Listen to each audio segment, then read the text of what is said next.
Hi guys, welcome back to my channel. Pour some wine because that's how they do it in France. Today I am talking about pickpocketing in Europe. It is a thing and is something that you need to really pay attention to. Now, when I was in France, I was there for a week and for photography. And I gotta tell you, France is so photogenic. I have so many great pictures of France, and I didn't see everything I wanted to see. Oh my gosh, that's one place that I would want to go back to, definitely. But the one thing that kind of put a damper on the trip is that my dad got pickpocketed. And I mean, my husband couldn't go, and he didn't want me to go by myself because I was going on to a photography conference in Budapest. And so he sent my dad with me, and I'm a daddy's girl. I love my dad. We had a grand time. The French people are very nice. It's pretty safe. I mean, you know, we were walking around at like 9, 10 at night, and nobody bothered us. Nobody came up and asked for money, nothing like that. However, they always tell you, do not put your wallet or whatever in your back pocket, because that's an American thing to do. It's put your wallet in your back pocket for guys. And my dad had been doing that for 60 some years, so he consciously had kept it inside his jacket pocket, but he got some postcards or something for everybody back home, and without thinking, he put it in his back pocket. And when we got on the metro, his pocket got picked. But they're polite about it, if that's possible. One of the typical ways to get your wallet lifted is they'll lift your wallet and then take the money out and then say, "Sir, you dropped your wallet." And he's like, "Oh, thank you." And then, you know, they time it perfectly. So the door is open and they're out of there. And he opened it and he says, "They got me." And all of his cash was gone. His ID, his credit cards, anything that was not cash was still there, which is greatly appreciated. But his cash was gone. And the police really don't do anything about it because it's cash, it's not traceable, it happens all the time. So just really be aware when you're in France or anywhere in Europe, actually. But the popular scheme in France is that they'll pickpocket it, take the cash, and then pretend they're being a good Samaritan and give it back to you sans cash. And this was an older lady. So it's not just teenage boys that are doing this. It's a whole range of people. But aside from that, France was fantastic. Highly recommend it. Now, the second time we ran into this problem, my husband and I were in Athens, Greece.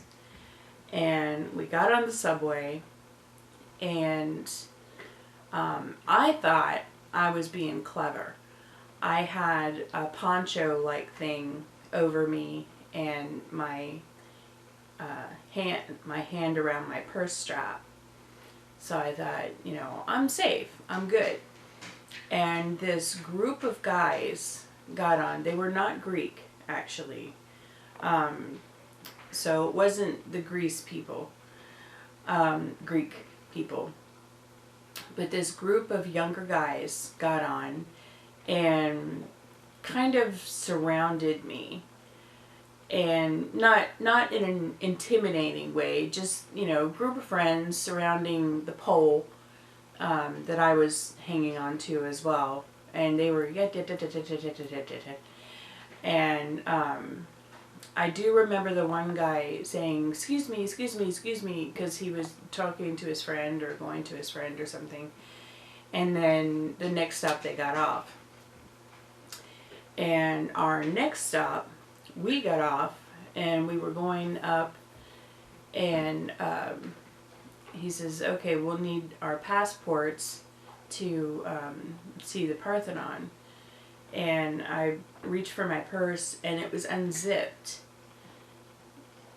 And my husband was like, did you leave your purse unzipped? I was like, I don't think I did. And then I searched through my purse, and sure enough, both of our passports were missing. Now, I don't think they were after the passports necessarily. A lot of people, me included, keep money in our passports, and I had about 200 euro in there, along with my military ID and my passport. And what really irritated me was my passport cover was a Wonder Woman cover that I can't find anywhere to replace it. So, out of everything I lost, the passport itself, because I had stamps from Paris and Budapest and lots of other countries, and then of course the passport cover, which I can't replace. Now, when it happens to you, losing your passport, you have to basically take a day. Because it's going to take a day and a half. We went to the police and they're like, well, there's nothing we can do. We went to the police station. There's actually a police station dedicated to tourism. So if there's a tourism issue, and this was a tourism issue, this is where you go. And you have to make a claim that's not going to do anything because this was almost a year ago and we've heard nothing. And you have to fill out paperwork and wait forever. So we spent probably about 3 hours in there just to get our paperwork filled out and filed. And then the next morning we had to go to the consulate office and have a temporary passport issued, which is the same process. It's just sped up and you don't have as many pages in your passport or whatever. But you have pictures taken, it looks like a passport, it's just fewer pages, and it only takes like 5 hours. So that really put a damper on our trip. And I love Greece. I wanted to go to Greece for years and years and years because I love architecture. And Greece itself is very beautiful. The people itself are very nice. I was sitting at the bus station, or one of those kiosks where the bus stops, waiting for my husband because he went to the drugstore or something, I don't know. And I was just waiting, and it had been a rough day. And a Greek gentleman sat beside me, and I'm like, oh, great. So, clutch your purse and and he said something to me in Greek, and I was like, I'm sorry, I don't speak Greek. He said, oh, you're American, and why are you so sad? And he was so nice and so welcoming. I just started crying and telling him what happened, and he's like, oh, it'll get better, you'll be okay. Greece, wonderful country. And he really did comfort me. And then, he was actually waiting for the bus, so when the bus showed up, he got on. He's like, hi, have a good rest of your stay, I hope it gets better. And but that was nice. And then of course, my photography mentor, Jerry Gionis, he's Greek. So, Greece people are very nice. Greek, they're very nice and very warm and very welcoming. The people on the subway who stole my passports, they were not Greek. They looked like they may have been Indian. Not that I'm not prejudiced, I'm just saying they were not from Greece. But we did find that everyone else in Greece was very accommodating, very nice, and very wonderful people. So I don't hold that against Greece, but it took a whole day and a half out of our vacation to sit in the consulate office and sit in the police station and just know that we had lost that. And I felt so stupid and so responsible. And, it was just, it was a mess. But as far as safety, I felt completely safe in both countries. You just have to really watch your wallet. Now, when I was in France, I actually had a belt that went underneath my clothing that I kept my money and my passport in, so you can't get to it without basically, getting undressed. So I would highly recommend that. The Scotty vests that are out now are expensive, but I'll tell you what, they might be well worth trying out because they can hold your cell phone, your wallet, your passport.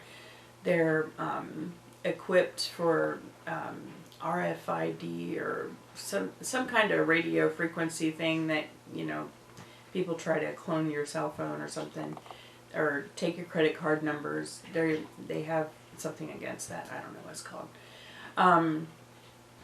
But just be vigilant and hyper aware. For that one moment in time, I think I was exhausted. I was irritated at my husband. My mind was elsewhere. And it cost me my passport, 200 euros, and my military ID. And my passport cover. Rah.